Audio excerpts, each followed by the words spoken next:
Bonjour. Science sans conscience n'est que ruine de l'âme, écrivait Rabelais dans son roman Pantagruel au XVIe siècle. Alors, au-delà du sens éthique qui est donné à cet adage désormais, bon, qui est du reste sans doute assez éloigné de celui que Rabelais avait exprimé dans son œuvre, hein, ne serait-ce que parce que la science à son époque n'avait déjà pas les bases méthodologiques de la science moderne, et puis surtout, certainement pas l'emprise sur la société qu'elle a acquise aujourd'hui. Non, je voudrais simplement revenir sur ce propos pour s'interroger sur ce que peut bien être, dans l'état actuel de nos connaissances, le statut d'une science qui fait totalement fi, dans sa mise en œuvre, du concept de conscience. Et je vais m'appuyer pour ça en grande partie sur les écrits de Vaïs Artarian, un ancien élève de l'école polytechnique, aujourd'hui entre autres auteur de nombreux ouvrages métaphysiques, mais pas que, hein, et qui se définit lui-même comme un saboteur d'idées reçues ou un créateur de futurs possibles. Je cite. Alors, en parlant d'idées reçues, je voudrais commencer par aborder le sujet des vérités scientifiques, en tout cas comme elles nous le sont présentées par la science dite mainstream. Effectivement, ne semble-t-il pas désormais être dans le domaine de l'acquis, par exemple, que l'univers soit né d'une gigantesque explosion qu'on appelle Big Bang, ou encore que l'homme est l'aboutissement d'un long processus évolutif appelé darwinisme ou néo-darwinisme depuis les apports de la génétique, et ayant pour moteur la sélection naturelle et surtout le hasard. Ben, les raisons qui laissent encore planer le doute sur ces théories ne manquent pas en fait. Nous en verrons quelques-unes, et à commencer par deux qui leur sont communes et aussi de portée générale. Déjà, le simple constat qu'aucune de ces théories ne prend en compte la conscience, qui est pourtant la seule chose dont chacun de nous puisse être certain de son existence. Et puis il y a le fait qu'en science comme ailleurs, succès est un peu trop vite confondu avec vérité. Pour citer qu'un exemple, la théorie géocentrique des épicycles de Ptolémée prédisait dès le deuxième siècle de notre ère le mouvement des planètes et du Soleil autour de la Terre, avec une précision telle que pas grand monde n'a vu la nécessité de changer le modèle pendant les 15 siècles qui ont suivi.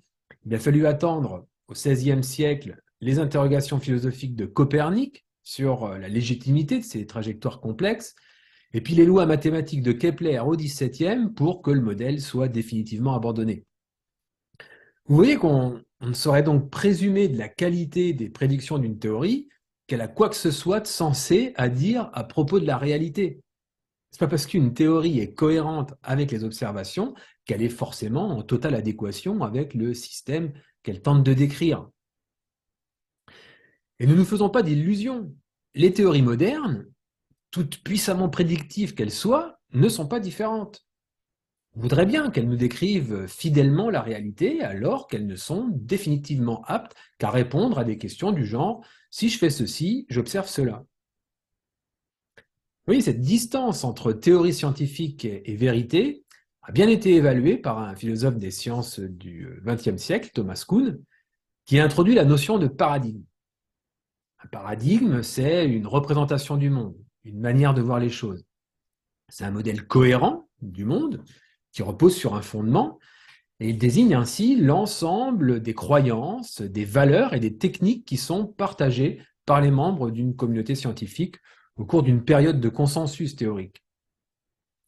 Et le type d'image qui peut être utilisé pour illustrer ce phénomène sont, comme celle-ci, dites du canard-lapin.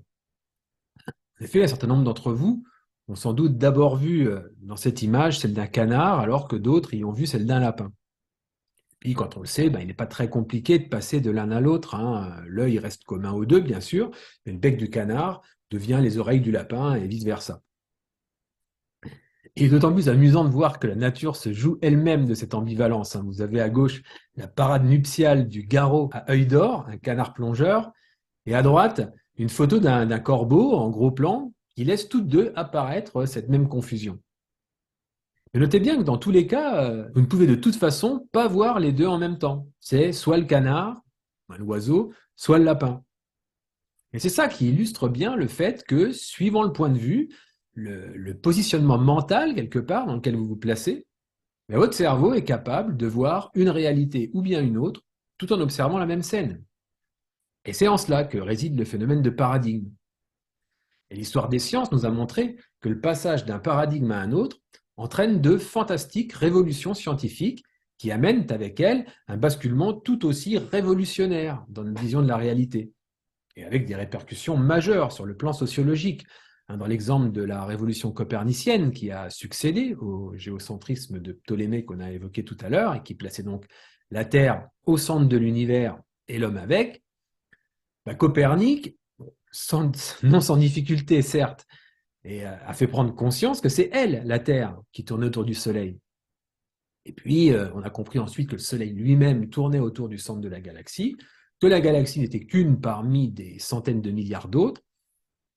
Mais bref, vous voyez que la simple inversion de la position de ces deux astres dans leur mouvement relatif nous a fait basculer d'un paradigme dans lequel nous étions au centre de la création à un autre dans lequel nous ne sommes plus qu'un grain de poussière dans l'univers. Vous voyez donc qu'il est attaché à cette notion de paradigme une manière d'appréhender la réalité qui peut changer du tout au tout sans pour autant que le monde ait évolué en quoi que ce soit.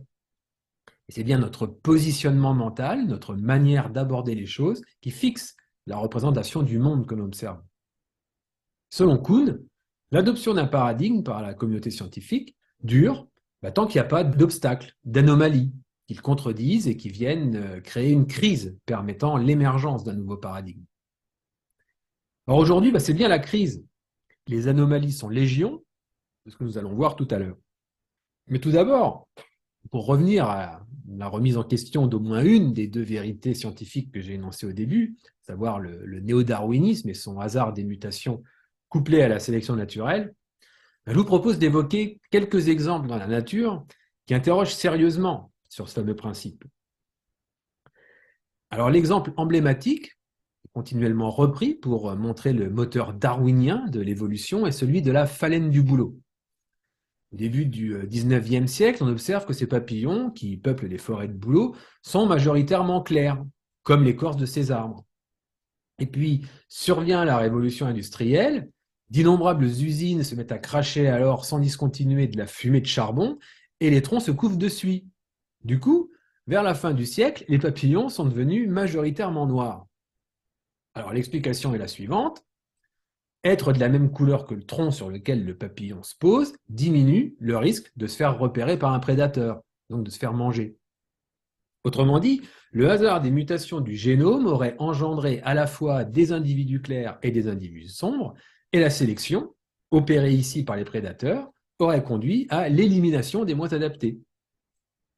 Bon, admettons, pourquoi pas, en notant tout de même qu'il s'agit là d'une excellente illustration de la sélection naturelle, certes, oui, mais la sélection naturelle des idées en sciences, avec cette mise en exergue d'un cas qui colle parfaitement à l'hypothèse. Mais si on cesse de regarder à travers ce filtre, on découvre une foule d'autres exemples pour lesquels cette hypothèse tombe complètement en panne, comme c'est le cas par exemple au sujet du mimétisme. Au sens strict, le mimétisme désigne une ressemblance entre deux espèces éloignées, dont l'une imite l'autre, en général pour bénéficier de la protection que ça lui confère. L'espèce imitatrice étant souvent comestible et inoffensive, tandis que le modèle, lui, est non comestible, voire dangereux. Alors, ceci n'est pas un serpent, mais une banale chenille, celle du papillon Héméroplanes triptolemus. Lorsqu'elle se sent en danger, elle modifie la forme de son corps pour lui donner l'apparence d'un serpent. La tête gonfle, devient triangulaire, les écailles oculaires se dessinent, le corps s'allonge, et mieux encore, elle se fait menaçante en imitant l'attitude du serpent avec des balancements de tête et des simulations d'attaque. Alors comment la chenille a-t-elle su observer de si près un serpent? Comment a-t-elle compris qu'une telle imitation lui serait profitable? Comment a-t-elle su la réaliser à la fois dans des transformations corporelles complexes et dans des comportements inédits? Et puis surtout, comment a-t-elle incorporé tout ça pour que sa descendance en hérite? Mystère. En tout cas, ce n'est pas l'explication darwinienne qui va venir ici apporter la moindre piste sérieuse. Ou alors, il faut quand même avoir une foi en ce fameux hasard qui devient presque gênante pour quiconque a un tant soit peu de notions sur les probabilités. Elle serait limite acceptable, et encore, si telle mutation, si sophistiquée soit-elle, était l'exception. Or, il s'avère qu'elles sont extrêmement fréquentes, variées et plus improbables les unes que les autres. Restons avec les papillons. Des insectes qui se déguisent en feuilles ou en branches pour se fondre dans la végétation, c'est connu, limite commun. Mais avouez qu'un papillon qui se déguise en araignée, c'est pas banal quand même. Ou encore cet oisillon de l'Olia cendrée, un passereau de la forêt amazonienne, qui imite quant à lui une chenille de la famille des mégalopygidés, bien grosse, pas ragoûtante du tout, avec ses longs poils orange vif, et même carrément toxique. Pour parfaire là encore la ressemblance, eh bien, les oisillons modifient leur comportement là aussi en se mettant tête en bas et en tortillant du corps. Alors, changement de règne cette fois, plus connu mais tout aussi spectaculaire, un certain nombre d'orchidées imitent de façon remarquable les insectes avec lesquels elles coévoluent. La forme, la couleur et même la texture du corps de l'insecte sont reproduits sur un des pétales, le labelle. Et en plus, la même odeur que celle des femelles est synthétisée pour attirer les mâles. Le but étant bien sûr qu'en se prenant d'une fleur à l'autre, eh bien, ils les fécondent, elles, avant les femelles de leur espèce. Mais mieux encore, en Australie, l'orchidée Dracea a conçu un dispositif tout à fait invraisemblable pour piéger une guêpe mâle et l'obliger malgré elle à la féconder. Ces orchidées sont appelées orchidées marteaux en raison de leur labelle articulé qui se termine par une grosse masse sombre. Alors pour l'histoire, la femelle guêpe, elle est dépourvue d'elle et elle a l'habitude d'attendre le mâle en haut des herbes où elle se poste pour que celui-ci l'emporte pour s'accoupler et accessoirement butiner. Et donc, lorsque le mâle se pose sur la fleur de Dracea, il s'accroche à ce fameux label imposteur et s'envole avec, pensant qu'il s'agit d'une femelle qui l'emporte. Et c'est ainsi que le label, monté sur un bras articulé, le projette vers les organes sexuels de la plante, qui dépose alors le pollen sur l'insecte, qui lui ira ainsi imprégné visiter une autre plante et la féconder. Alors il faut remarquer que la réalisation du marteau et de l'enclume sont proprement extraordinaires.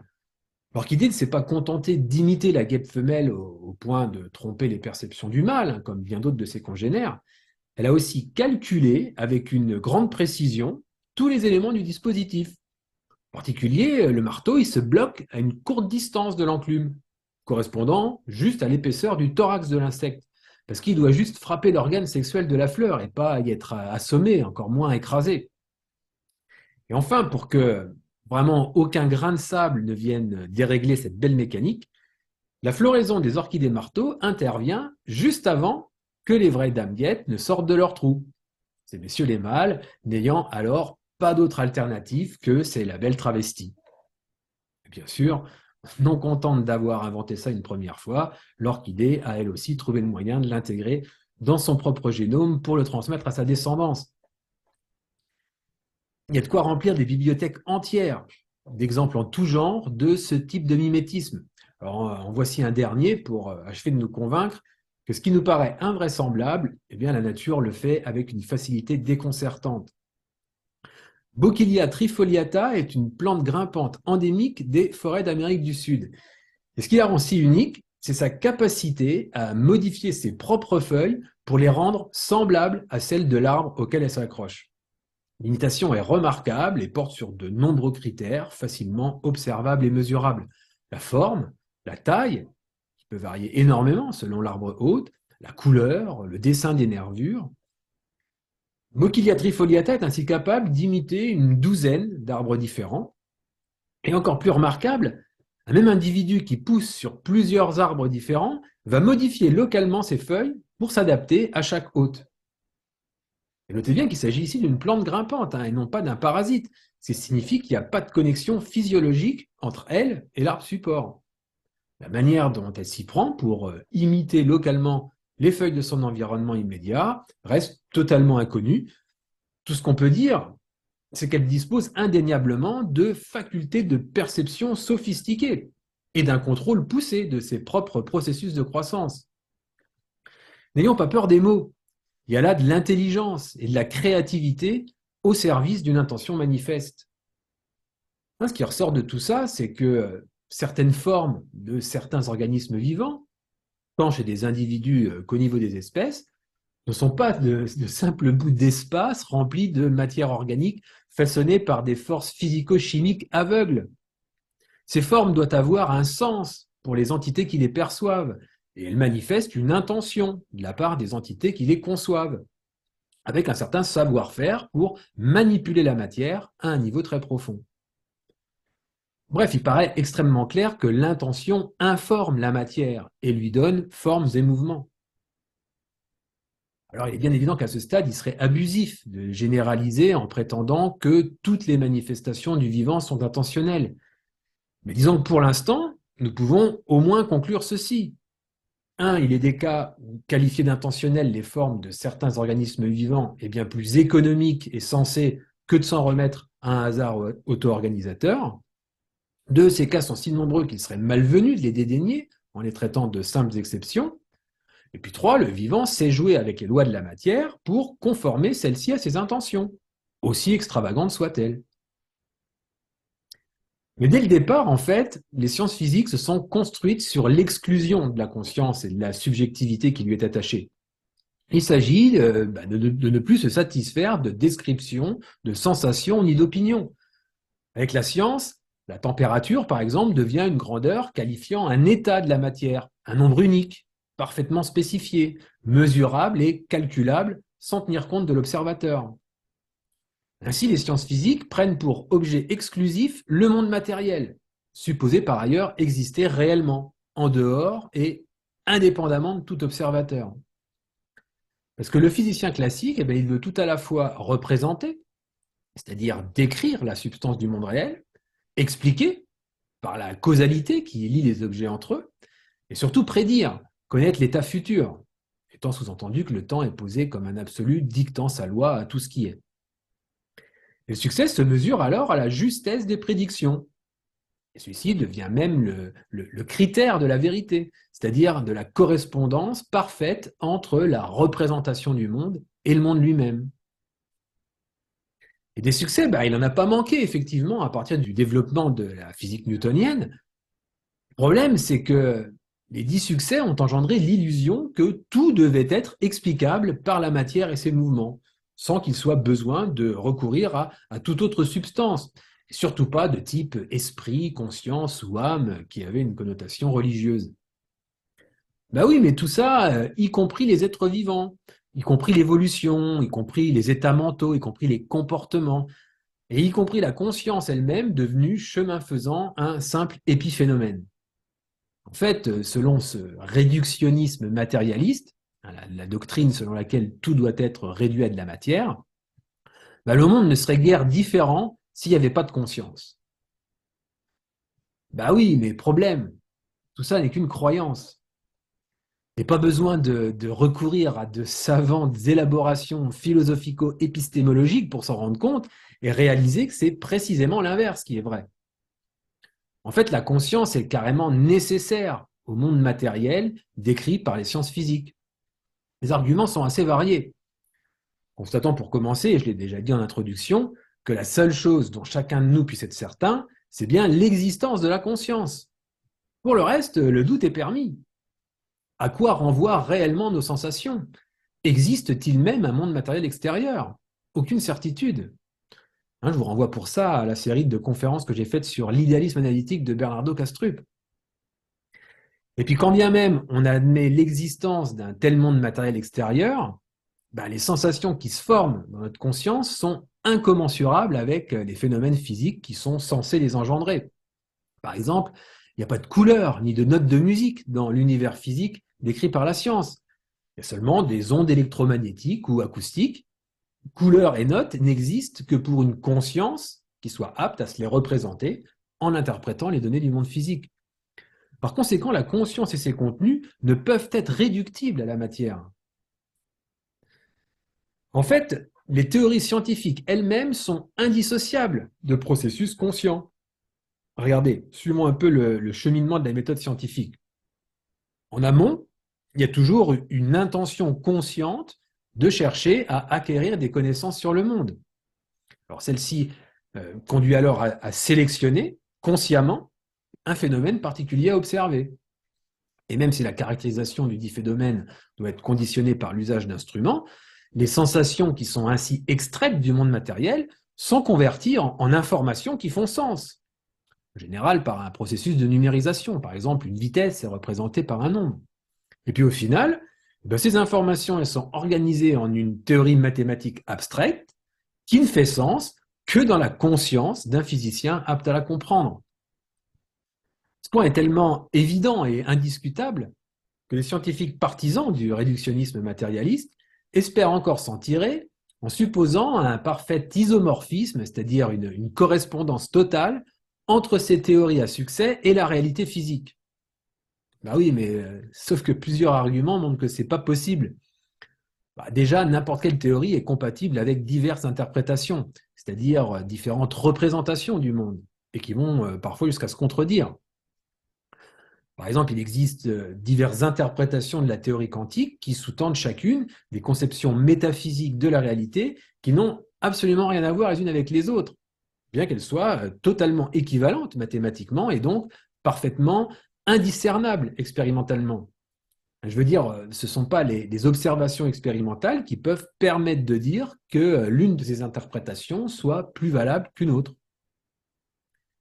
Et puis l'histoire des révolutions scientifiques, au sens de Thomas Kuhn, comme on l'a vu tout à l'heure, montre bien qu'il y a des points de rupture où la représentation du monde bascule complètement. Ce n'est pas juste les expressions mathématiques qui changent, c'est la façon même de concevoir le monde. Par exemple, le statut de l'espace et du temps a changé radicalement lors du passage de la physique newtonienne à la physique relativiste. D'absolu et immuable, ils sont devenus relatifs et ayant une histoire. Et enfin, si par ailleurs on adhère au point de vue popperien, selon lequel le critère de scientificité d'une théorie est sa réfutabilité, c'est-à-dire la possibilité de la mettre en défaut, alors il va de soi que la notion d'isomorphisme telle que définie ici n'est absolument pas scientifique, parce qu'elle n'est pas réfutable. C'est une hypothèse autoréalisatrice. Comment voulez-vous réfuter une théorie qui s'autodéclare être totalement conforme à la réalité? Il faudrait connaître a priori la réalité qu'elle est censée nous décrire. Bref, en aucun cas, le succès des prédictions d'une théorie ne peut être considéré comme critère de vérité. Alors si maintenant on se tourne vers les sciences du vivant qui ont voulu capitaliser sur les succès de la physique pour prétendre que dans ce domaine aussi tout était explicable par la seule matière et ses mouvements, on constate que là aussi cette posture est tout aussi indéfendable. Déjà parce que la matière telle qu'elle est conçue par les biologistes, elle est à de rares exceptions près celle de la physique classique. Or, il est évident que dans les organismes vivants, de nombreux phénomènes se déroulent à des échelles où la physique classique est totalement inopérante. Par exemple, les réactions photosynthétiques qui commencent par la capture d'un photon ou le passage de quelques molécules de neuromédiateurs à travers les synapses des neurones, c'est ici clairement la physique quantique qui doit s'appliquer. Conséquence, essayer de comprendre ces phénomènes en recourant à une théorie physique inappropriée a relativement peu de chances d'aboutir à un résultat sensé. D'autre part, une thèse aujourd'hui courante dans les neurosciences postule là encore un isomorphisme, donc une correspondance parfaite entre états cérébraux, c'est-à-dire l'état physique du cerveau, et les états mentaux, les pensées, les sensations, bref, ce qui est vécu, ressenti. C'est-à-dire que nos états mentaux seraient le parfait reflet de nos états cérébraux. Alors, certaines expériences, dites de Libé, du nom du psychologue qui les a menées, peuvent être interprétées comme remettant fortement en cause cette idée. Par exemple, on sait que la prise de conscience d'un acte volontaire semble intervenir environ 500 millisecondes après les premières manifestations neuronales. La correspondance n'est donc pas immédiate. Certains concluent même que nous n'avons aucun libre arbitre, que tous nos actes seraient ainsi préconditionnés. Et encore ceci, on a montré que le cerveau effectue une réorganisation de l'ordre temporel des phénomènes qui sont perçus à l'échelle de la centaine de millisecondes, de sorte que pour la conscience, tout semble se dérouler dans le bon ordre. Ce qui veut dire que le cerveau déforme la réalité qui est perçue. Il ne peut pas donc y avoir de correspondance directe entre états mentaux et états cérébraux. Et puis au-delà de ça, on a vu également que le néo-darwinisme n'explique pas grand-chose de l'évolution en dehors de quelques phénomènes adaptatifs. Quid par exemple des grands sauts évolutifs comme l'apparition de nouveaux règnes, les mammifères par exemple, ou quid des coévolutions où une intention est manifeste, par exemple les mimétismes évoqués tout à l'heure. Et puis notons aussi que des pratiques telles que la méditation, la sophrologie, le biofeedback et bien d'autres montrent que l'on peut changer en profondeur l'état du corps par nos pensées conscientes.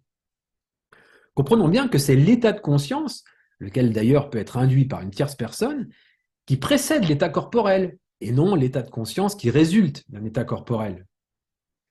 C'est banal à constater, mais il serait bon de le rappeler à tous ceux qui croient encore que le corps est une machine et la conscience un épiphénomène. Certes, le corps a, par bien des aspects, un comportement qui s'apparente à celui d'une machine. Par exemple, le corps de personnes en coma dépassé qui continuent de vivre pendant des mois, voire des années. Mais il n'est certainement pas restreint à ce seul caractère. Et c'est bien pourquoi la médecine moderne peine à comprendre et donc guérir un certain nombre de maladies. D'ailleurs, en prolongement de cette idée, il y a d'innombrables cas de guérison spontanée impliquant des transformations corporelles rapides et profondes qui mettent en jeu des processus hors de portée de la physique classique et de la médecine moderne. Et puis que dire de l'effet placebo, dont personne ne doute, que la médecine utilise sciemment pour ses effets thérapeutiques reconnus, qui nécessite de mettre en œuvre des protocoles de test en double aveugle pour les médicaments afin de s'en affranchir, et qui n'a bien sûr aucune explication matérialiste, peut n'être interprété que comme une influence de l'état de conscience sur la matière.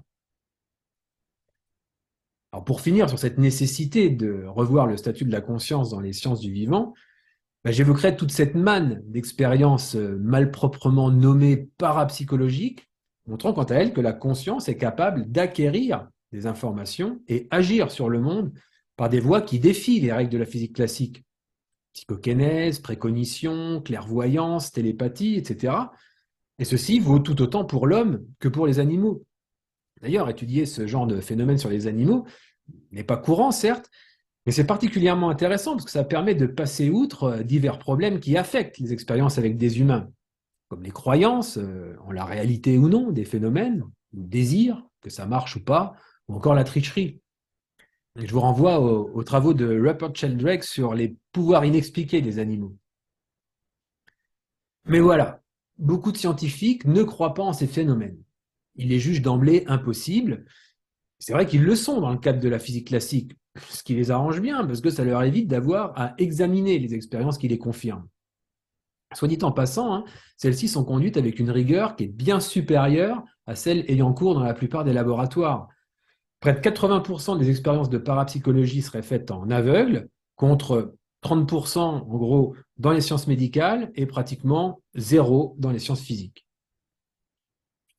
Bon, ceci dit, inutile de jeter le bébé avec l'eau du bain. La science reste un outil irremplaçable pour réfléchir sérieusement sur le monde et sur nous-mêmes.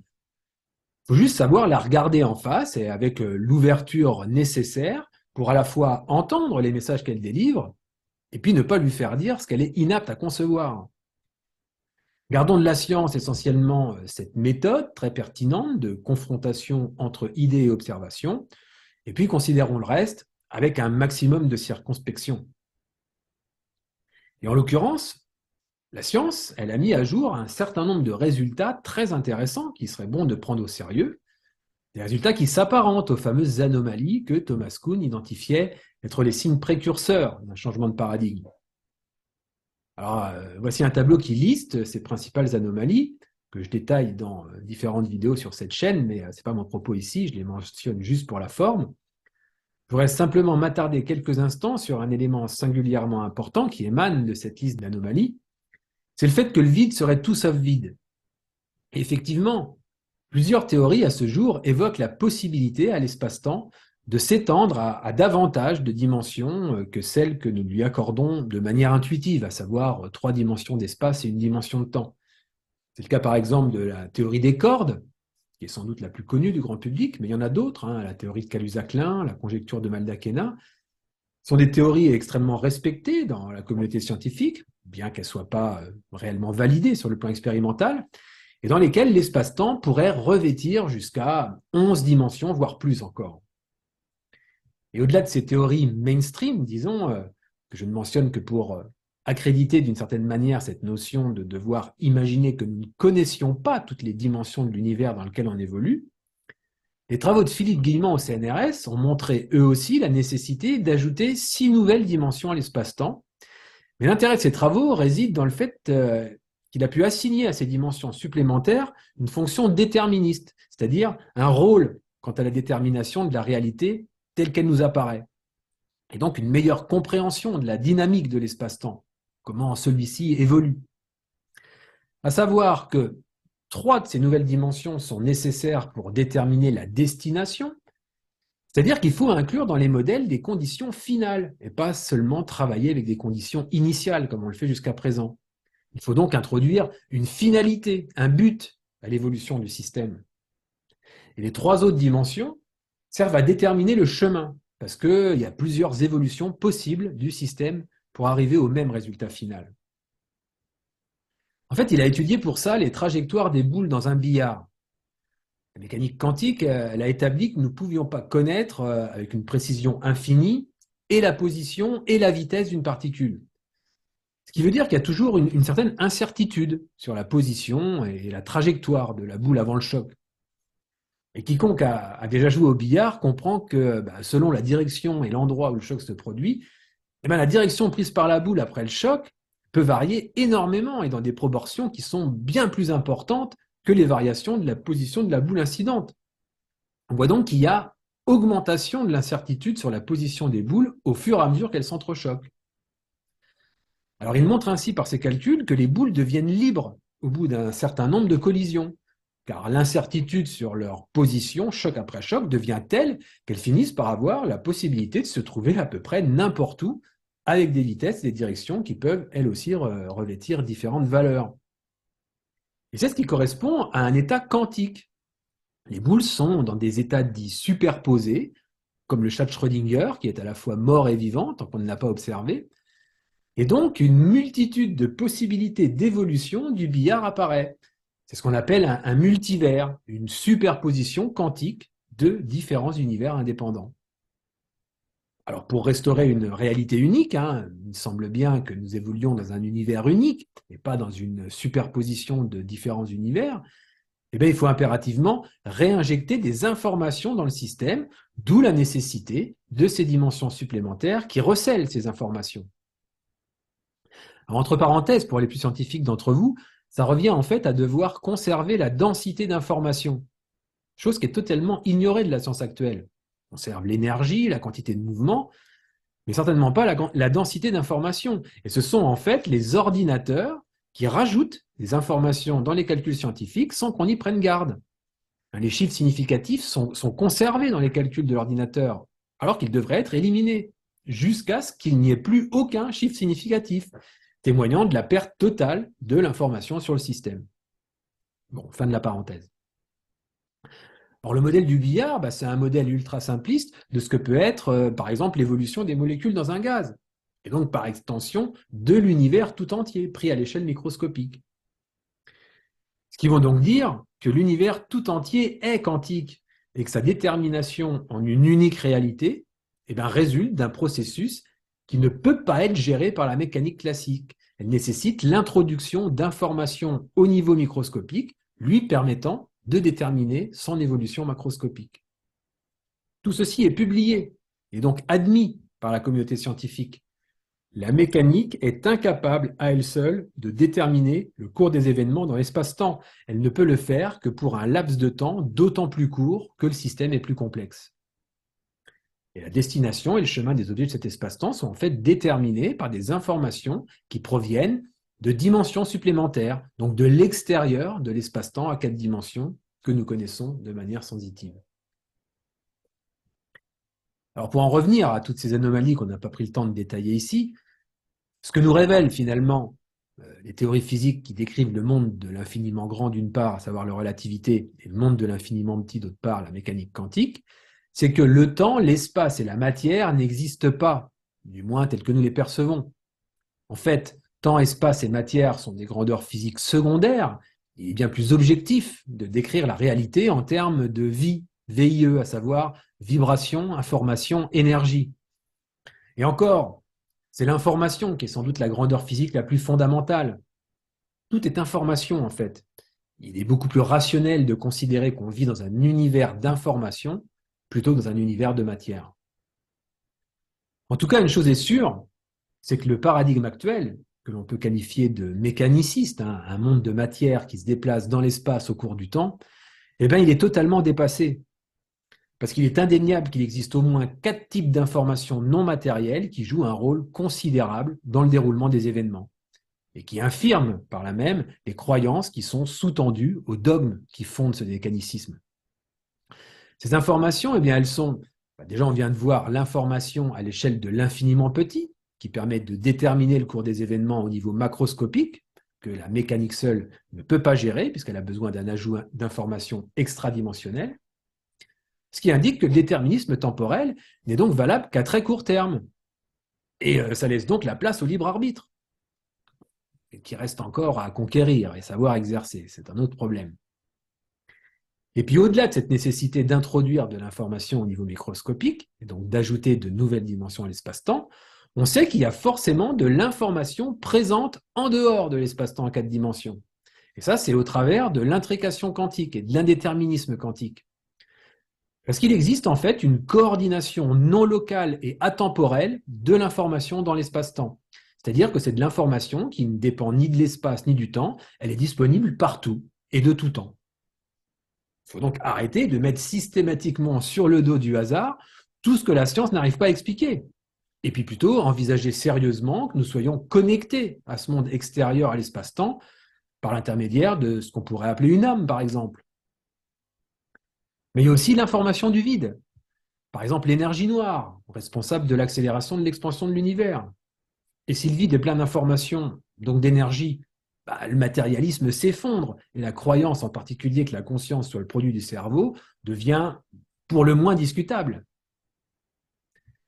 Et puis en dernier lieu, il y a aussi l'information du futur. La relativité nous dit qu'il est déjà réalisé. C'est donc bien que cette information existe quelque part. Et si le futur est rempli d'informations, il n'y a aucune raison pour que cette information n'ait pas d'influence sur le présent et que la causalité n'opère que dans le sens croissant du temps, ce qu'on appelle la causalité stricte. Ça, c'est bon pour les machines. Elles ne sont effectivement déterminées que par ce pourquoi elles ont été conçues. Un programme, un cahier des charges, un apprentissage, et puis les événements extérieurs auxquels elles peuvent être confrontées. Mais le futur ne peut avoir aucune influence sur une machine, car elle n'a pas l'interface qui lui permet d'interagir avec ces informations. Pour ça, il lui faudrait être pourvu d'un système non mécanique. Par exemple, une conscience, une âme. Et c'est bien pourquoi nous ne sommes pas des machines, pour ceux qui en douteraient encore. Voyons donc que nous sommes reliés à des informations immatérielles dans l'infiniment petit, le futur, le vide, l'extérieur de l'espace-temps, et que ce sont là autant d'informations qui sont absentes des modèles de la physique actuelle. Tout simplement parce qu'on ne sait pas comment les intégrer et parce qu'elles sont incompatibles avec l'usage d'équations et qu'elles se heurtent à certains dogmes fondateurs que sont le matérialisme, la causalité stricte ou le déterminisme temporel, sans parler du hasard qui, lui, est invoqué comme un véritable dieu par la science mécaniciste. Du coup, en prenant un tant soit peu de recul sur ces différentes données que nous révèle la science depuis plusieurs décennies, il devient assez naturel et surtout rationnel d'attribuer à la conscience l'origine et la gestion de ces informations immatérielles. Les dimensions supplémentaires que les théories rendent nécessaires pour rendre compte de la réalité observée seraient alors les composantes d'une interface permettant de gérer le flux d'informations entre le monde matériel et le monde immatériel. Et l'âme s'invite alors de manière on ne peut plus rationnelle en physique, si on se pose la question de savoir s'il existe pour chaque corps vivant un système immatériel et non mécanique qui soit capable de minimiser l'entropie, c'est-à-dire maintenir l'ordre dans le corps, et de survivre après la mort. Parce que cette définition, elle comporte en fait 4 propositions que la science valide aujourd'hui. Déjà, peut-on envisager l'existence d'une extension immatérielle du corps? Oui, on a vu que le vide dans lequel nous baignons tous était plein d'informations. Or, ce vide, il est par définition immatériel. Ensuite, cette extension pourrait-elle relever d'un système non mécanique? Là encore, Puisque la mécanique à elle seule n'est pas capable de déterminer le cours des événements pour les systèmes complexes à interactions multiples, je le répète, hein, les systèmes macroscopiques ont besoin d'informations qui proviennent de l'extérieur de l'espace-temps pour déterminer leur évolution. Et celle-ci se fait donc par des lois qui échappent à celles qui ont été établies pour la mécanique de l'espace-temps à 4 dimensions. Ensuite, les systèmes vivants sont-ils capables de minimiser leur entropie? L'entropie, c'est ce qui caractérise le désordre d'un système. Et selon le second principe de la thermodynamique, l'entropie elle doit toujours augmenter au cours du temps, et donc le désordre avec. Or, la biologie a montré que pour les êtres vivants, ce principe ne s'applique pas, parce que les êtres vivants sont capables de pérenniser la complexité ordonnée de leur organisme. C'est même la caractéristique de l'organicité du vivant, hein, le caractère organique de l'être vivant, c'est bien que plus il développe sa complexité et son organisation, plus il développe de négantropie, c'est-à-dire la minimisation de son entropie. C'est donc non seulement possible que les systèmes vivants minimisent leur entropie, mais c'est même quelque part leur propre définition. Et enfin, quelque chose qui intervient dans notre évolution peut-il survivre à la mort physique? C'est encore oui, parce que ce qui se trouve dans le vide est de nature quantique. C'est-à-dire que ce sont des particules qui ne sont pas manifestées. Parce que sinon, ce ne serait pas du vide, mais de la matière. Et on a déjà dit que l'intrication indique que les informations quantiques sont indépendantes de l'espace et aussi du temps. C'est la nature non locale des informations quantiques. En dehors de l'espace et du temps, il n'y a donc aucune raison qu'elles soient soumises à l'écoulement du temps, et donc la mort ne peut les affecter. La plupart des arguments semblent si évidents qu'il est difficile de comprendre que le réductionnisme matérialiste soit toujours et encore la croyance dominante chez la plupart des scientifiques. Mais en fait, les principales raisons sont d'ordre psychologique et sociologique. Parce que tout scientifique est certes prêt à admettre, d'une part, qu'il est un être conscient, et d'autre part, que le matérialisme aujourd'hui n'explique pas tout. Mais de là à réintroduire la conscience dans la physique, il y a un pas que peu franchissent. En fait, même si les fondements du réductionnisme matérialiste apparaissent fragilisés, on préfère ne pas le voir, parce que ça obligerait à trop de remises en question. Il est pour beaucoup bien plus rassurant de se raccrocher à ce qui, par le passé, a fait la preuve de son efficacité, en se disant qu'en persévérant dans la même direction, les obstacles finiront bien par tomber. Alors voilà pourquoi les théories faisant de la conscience un phénomène émergent sont si prisées à l'heure actuelle. Elles surgiraient naturellement et spontanément lorsqu'un certain niveau de complexité organisationnelle serait atteint. C'est relativement crédible si on n'y regarde pas trop près, mais pas convaincant du tout en considérant, entre autres, tous les arguments qu'on a cités précédemment. Et cet aveuglement, il est d'autant plus fort que ce n'est pas juste une affaire personnelle, mais de communauté. Et d'ailleurs, l'idée de communauté ne consiste pas tant en des collections d'individus qu'en des institutions construites sur ces croyances, qui sont, hélas, largement dépassées aujourd'hui. Mais c'est qu'il faut du temps pour bâtir les structures d'enseignement de la science. Du coup, l'enseignement de la physique, par exemple, est d'abord celui de la physique classique. Et la théorie quantique n'est abordée qu'après que l'esprit se soit bien conformé au moule de cette physique classique. Il devient alors d'autant plus difficile de s'en extraire. Et puis une autre conséquence de ce cadre institutionnel, c'est qu'un chercheur, pour réussir sa carrière, il doit se conformer aux règles de l'institution. Ainsi, de petits compromis en véritable compromission, l'idéal de la quête scientifique en vient parfois à passer au second plan. Je ne dis pas ça pour être condescendant et me complaire dans la critique de mes collègues. Il s'agit juste de comprendre pourquoi des idées qui semblent tomber sous le sens, ou en tout cas mériter d'être considérées avec le plus grand sérieux, puissent être autant ignorées de la communauté scientifique, totalement délaissées. Pourquoi tant de chercheurs persistent à explorer des voies qu'on devine sans issue en prenant un tant soit peu de hauteur? C'est qu'on a pu affaire à un idéal scientifique, mais à des croyances fossilisées dans des institutions, d'une part, et puis d'autre part, à des individus qui font de la science avec leur peur et leur ego. Max Planck, l'un des fondateurs de la physique quantique, a, en connaisseur, bien résumé la situation en déclarant qu'une nouvelle vérité scientifique, entendez un nouveau paradigme, ne triomphe jamais en convainquant les opposants et en leur faisant voir la lumière, mais plutôt quand ces opposants finissent par mourir et qu'il naît une nouvelle génération à qui cette vérité est familière. Alors voilà, parvenu à ce point, il est clair que des idées telles que celle-ci ne sont plus tenables. Tout est explicable par la matière et ses mouvements. Le monde serait le même s'il n'y avait pas la conscience. C'est que ces idées sont l'aboutissement d'une certaine démarche scientifique qui consiste justement à exclure la conscience. Et elle y est bien parvenue. Mais maintenant, ces limites deviennent flagrantes. Pour les dépasser, il va falloir trouver un moyen de réintégrer la conscience dans la science en général et la physique en particulier. Alors oui, mais quelle physique? Pas la physique classique, évidemment, puisqu'elle s'est construite en mettant de côté la conscience, soit dans un dualisme de type cartésien, soit dans un monisme matérialiste qui la relègue au rang d'épiphénomène, voire d'illusion. Pas davantage dans la théorie de la relativité, qui garde l'essentiel de ses assises dans la physique classique, réalisme, localité, déterminisme. Reste donc la physique quantique. Il s'agit précisément d'une théorie microphysique, puisqu'elle concerne la matière à l'échelle la plus petite qui nous soit accessible, atomes, électrons, protons, etc. Et dans ce cadre, les phénomènes prennent une tournure indéterministe, acausale et alocale, ce qui laisse une chance à la conscience d'entrer sur la scène de la physique. Alors de quelle manière? Est-ce que c'est la physique quantique qui va expliquer certaines facettes de l'expérience consciente? Ou alors est-ce que c'est la conscience qui va expliquer la théorie quantique? Nous verrons. L'avenir nous le dira. Mais surtout, ça se fera sans nul doute en introduisant une nouvelle forme de pensée, une pensée proche de la pensée complexe introduite par Edgar Morin, qui exprime une forme de pensée acceptant les imbrications de chaque domaine de la pensée. Sciences et technologies, oui, mais aussi santé, environnement, communication, géopolitique, économie, solidarité, culture, paix, que sais-je. Et puis qui met en jeu tous les différents processus de cognition, mentale, oui, mais émotionnelle aussi.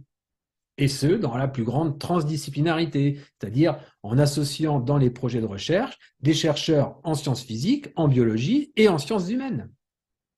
En tout cas, une chose est sûre, c'est que tôt ou tard, le paradigme va changer. Je vous remercie de votre attention. À bientôt.